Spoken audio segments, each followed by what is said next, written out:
For 10,000 years, bread was the food that kept us alive. Today, it is blamed for making us sick. Did human bodies suddenly revolt against wheat, or did the wheat itself change? The story of a forgotten ancient grain with just 14 chromosomes, found inside a 5,000-year-old mummy, exposes what we lost and why it matters now. If we erase the wheat that once healed us, what did we unleash in its place? In 1991, high in the Ötztal Alps, hikers stumbled on a frozen body emerging from melting ice. Scientists would later call him Ötzi the Iceman, whose life ended over 5,000 years ago, but whose story was just beginning to speak. When researchers examined his stomach, they discovered the remains of a simple meal: ibex meat, wild plants, and most tellingly, tiny fragments of Einkorn wheat. This was no wild grass. It was a domesticated crop shaped by human hands and careful selection.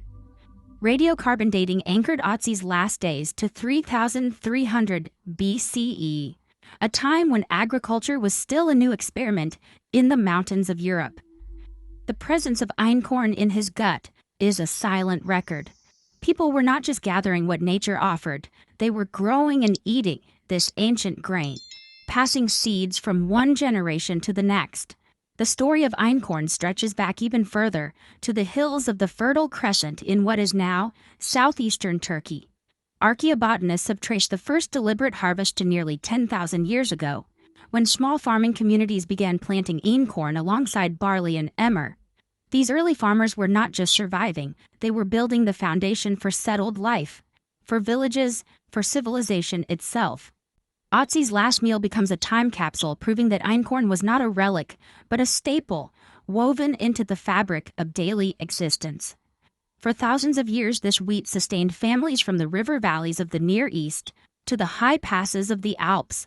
It was the original staff of life, long before modern grains and industrial fields changed the story. Strip away the centuries, and what remains is a grain with a genetic code, as simple as it is ancient. Einkorn carries just 14 chromosomes, a diploid blueprint. Modern bread wheat, by comparison, is a genetic giant, packing 42 chromosomes into each cell.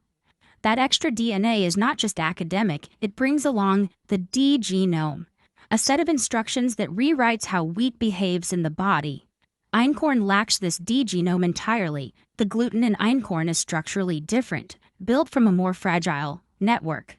It contains fewer of the stubborn immune-triggering peptides that make modern wheat so hard to digest for many people. Scientists have mapped the most problematic fragments, like glia alpha 9, to the D genome, which simply does not exist in Einkorn. While Einkorn still contains gluten, its protein structure is less elastic, more easily broken down by enzymes, and less likely to provoke the same inflammatory response. Nutritionally, Einkorn stands apart.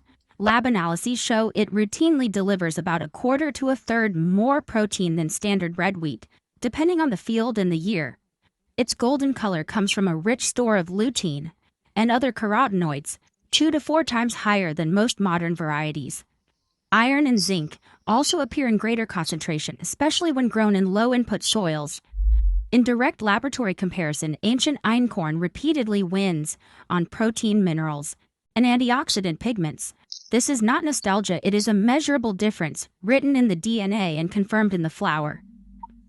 In the decades after World War II, a new breed of wheat began to sweep across the world's fields. The old towering stalks, some reaching nearly 5 feet, gave way to a new compact form, semi-dwarf wheat. This was not a minor tweak. It was the result of a deliberate campaign led by agronomists like Norman Borlaug and teams at international research centers in Mexico and India. Their aim was clear: end hunger by boosting yields. The answer came from a gene borrowed from Japanese Norin 10 wheat, shrinking the plant's height, thickening its stem. Suddenly, wheat could soak up heavy doses of synthetic fertilizer without toppling over, a problem called lodging that had haunted farmers for centuries. The results were dramatic. Fields that once yielded 1 ton per hectare now produced 2 or even 3.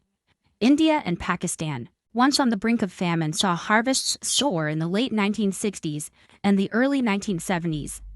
Governments and development banks pushed for rapid adoption. Seed catalogs phased out the old land races. Extension agents fanned out across continents, urging farmers to plow under their ancient hulled grains and plant the new miracle varieties. Within a generation, thousands of traditional wheat types vanished from commercial fields.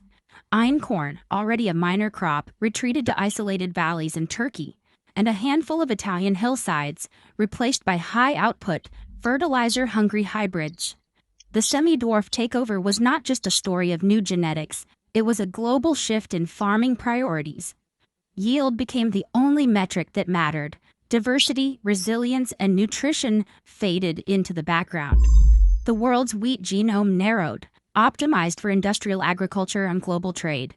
By the 1980s, the old tall wheats were almost gone.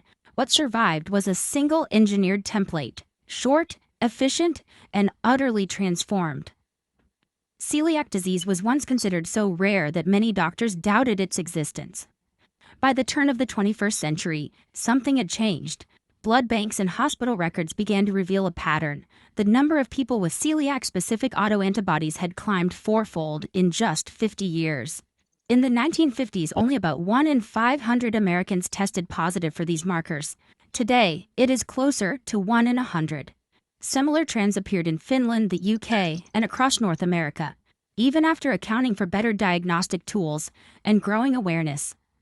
This was not just a matter of more people getting checked.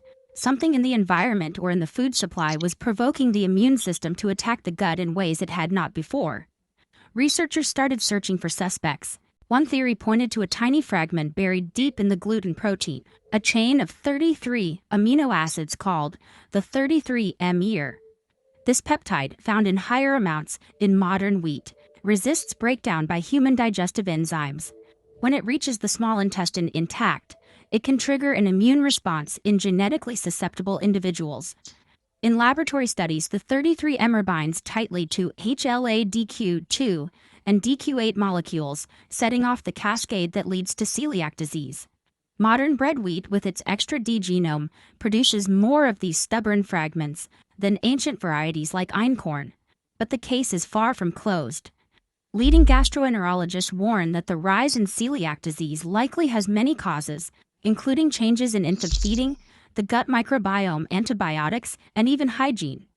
Some studies suggest that total gluten intake has not increased as much as the prevalence of the disease. The 33-mer is a compelling suspect, but experts caution that correlation does not prove causation.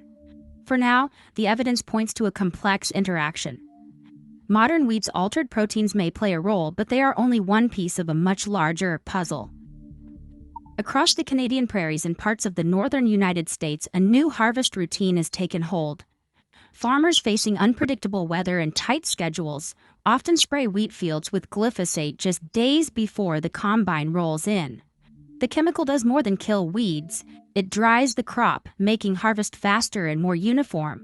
This practice, called pre-harvest desiccation, is especially common in wet years and in spring wheat, but it is not the global standard. In much of Europe, pre-harvest glyphosate is rare or outright banned. In the United States, it is used on a minority of acres, mostly in the north. Food safety agencies in Canada and the United States routinely detect glyphosate residues in wheat and flour, though almost all samples fall below legal limits. Modern wheat, bred to shed its husk at harvest, offers little protection. Ancient grains like Einkorn and emmer, by contrast, keep each kernel sealed inside a tough hull, a natural barrier that can block some of what is sprayed on the field from reaching the grain inside. After threshing, that husk is stripped away, taking much of the surface residue with it. The difference is subtle, but it adds a second layer of concern. Not just what is bred into the wheat, but what is left on it.